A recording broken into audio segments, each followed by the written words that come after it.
Hey, what's going on, fellas? I've got a 2006 Jeep Grand Cherokee here, and I'm gonna use this car to point out to you the location of the 2 fuses and the 1 relay for the operation of the AC compressor.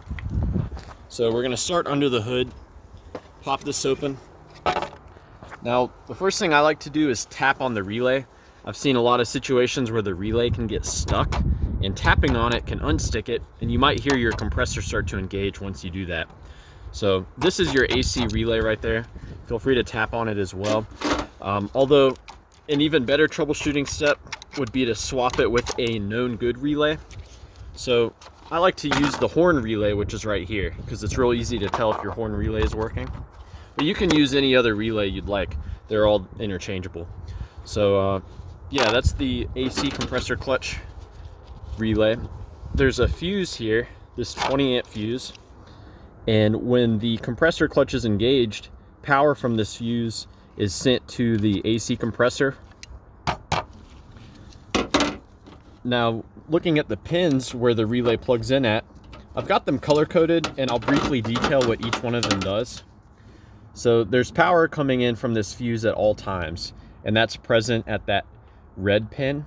When this relay gets energized, it takes power from the red pin and it sends it to the white pin.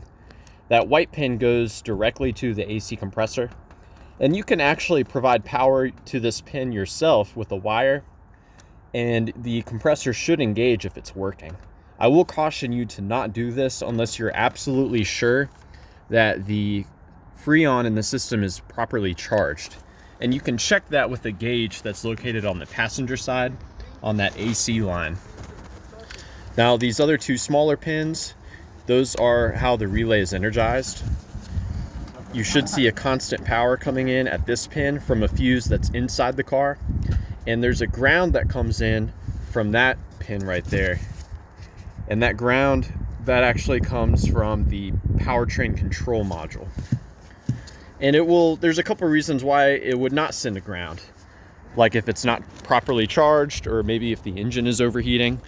There's some check engine lights that can cause the computer to disable the AC as well. There is one other fuse, and it's not likely that you have an issue with this fuse because this fuse also powers your fuel pump relay, but I'll point it out to you. It's going to be that 10-amp fuse. That actually provides power to your fuel pump relay and your AC relay. So yeah, I hope I have given you guys enough info. Please let me know if you have any questions, or more importantly, if you have any advice about troubleshooting the air conditioning on your Jeep. Thanks for watching.